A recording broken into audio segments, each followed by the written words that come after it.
Detroit Den 313. I'm back. Will here, ready to talk some Detroit Lions football. But you know what to do.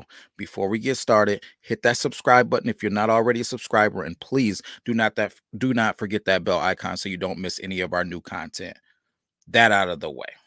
Let's get into some Detroit Lions football. Let's get into a little nickname that I've given out to three three gentlemen that I feel like are not so gentlemanly on the football field. Three men that are an upgrade from what we had last season. Three men that are going to be an absolute brick wall for the Detroit Lions this year going into the 2024 season. Two of them I'm going to give you immediately. The third one, I'm going to kind of let you guys kind of sit in suspense because you guys might be surprised at who I pick as the third guy. And then I may even have an honorable mention. So stick around. I'm going to give you guys some good stuff. Now, leading the gate here is Aleem McNeil, right? Aleem McNeil had a special season last year. I think if he doesn't get hurt, he's probably a Pro Bowler. And I'm looking to see him just build right on that. It's a contract year for Aleem McNeil. What does that mean? Right. So typically guys, they go crazy on that contract year. They want to earn that money. They want to get that next contract. They want to show everything that they've learned. They're now a veteran player and they want to solidify themselves in this NFL. Aleem McNeil last offseason, he began to show that he's a pro's pro. He transformed his body and it showed throughout the season. Like I said, he put up 5 sacks and he was able to play the most amount of snaps game in and game out that he's played over his whole career. And like I said, I think we're just going to be building off that. So Aleem McNeil, I'm looking for a huge season out of you and I'm excited for it. Now, next guy on the list, newcomer, coming off an injury, and that's DJ Reader, right? We know what DJ Reader is, right? We've seen his body of work over, I don't know, almost a decade, right? I think 7 or 8 seasons of football, bouncing around a little bit. He's an absolute problem, right?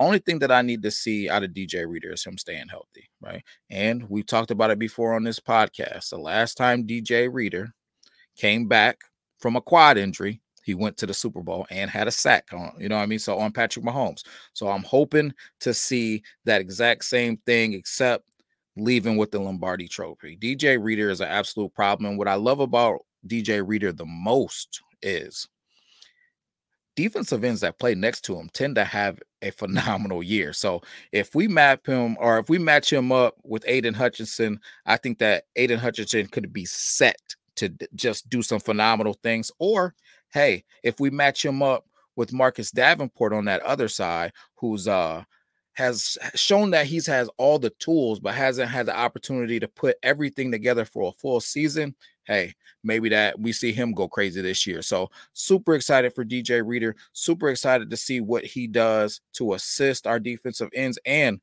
what he's going to do in this run game and getting pressure on these quarterbacks straight up the middle. So I'm super excited, man, for those two guys. And those are two of the guys that I am now terming, right? The Motor City Big Three, right? The Motor City Big Three. We're not talking about GM, Chrysler, and Ford. We're talking about Aleem McNeil. We're talking about DJ Reader. And the third one that we're talking about here is none other than Broderick Martin. Broderick Martin. Now, I know people, y'all already know what's coming in the comments. You're going to hammer me. You're going to say, hey, listen, this dude has done absolutely nothing but wear sweats. This dude has shown no production. This dude got pushed around on the football field. I hear it. I understand it. I also have concerns, but the dude is an absolute monster, right? And if there's more film out there on him out from Western Kentucky. He's big, he's strong, he's athletic, right? You can't teach those things. You can't teach guys how to be big. You can't teach them physical strength. Now, you can get guys stronger, but I'm talking about some guys have a special physical strength that God just said that they were going to have, and that's the type of strength Broderick Martin has. What does he need to do, right? He needs to get coached up. He needs to get coached up. Now, before you guys hammer me in the comments, who do the Detroit Lions have on their coaching staff? None other than Terrell Williams, right? So Terrell Williams, Dan Campbell said it. One of the best, if not the best, D-line coach in the NFL, right?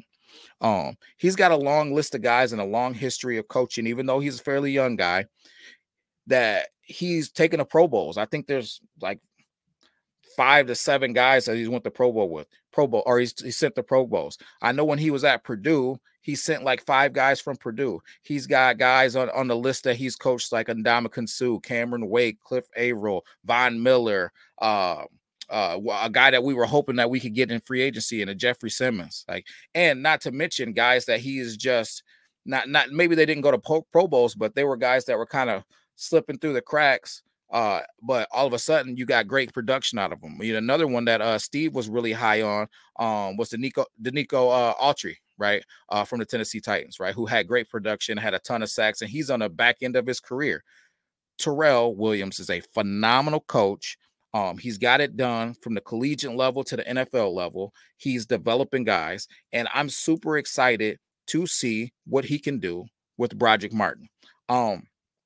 Listen, Broderick Martin, if he is a beast, man, thoughts and prayers, as we say here at Detroit Den 313. Thoughts and prayers.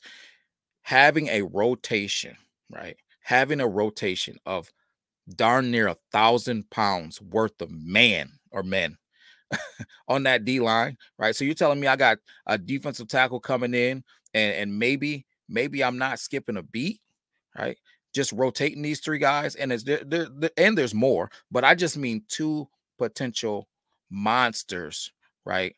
Just young, hungry dogs, and Alim McNeill and Broderick Martin, and then a savvy, tough, just immovable man and DJ Reader on that D line.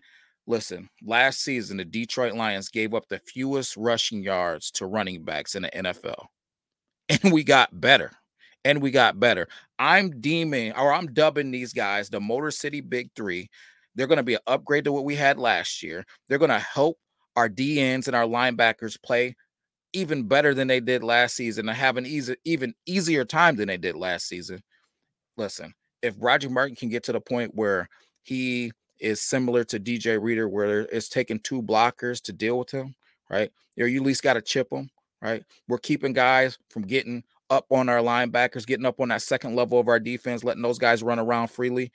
It will be something special. Now, yesterday, Dan Campbell had a press conference, and I would feel remiss if I didn't at least mention this guy. Now, there's some concerns about injury, which is the only reason why I'm not having more of an argument for him to be a part of this Motor City Big 3, or I'm not maybe calling it the Motor City Big 4 or some other name.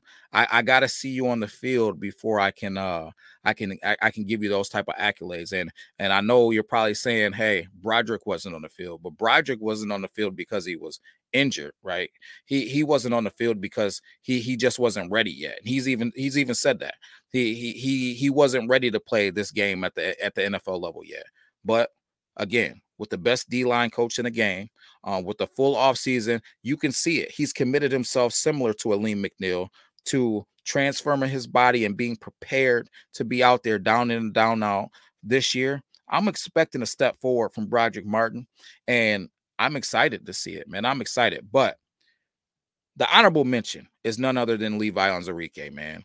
Coach Campbell had nothing but great things to say about Levi. He said that he's bigger, stronger, and faster than he's ever been. His back is finally to a point to where he can carry a little bit more weight. They said he's looked phenomenal going through drills, but as he made mention, and I would definitely be attesting to too, there's no shoulder pads on, right? There's no shoulder pads on yet. The violence of this game hasn't got to that true maximum level yet. So I don't want to jump the gun, but it is exciting to hear. If we can have another guy that can potentially be a beast on that D line, again, it could be another situation where we're talking about something that was maybe a weakness. Like we were talking about Benito Jones, we were talking about Isaiah Buggs. If we're talking about this is now an upgrade, this is now our D line is now a strength, right?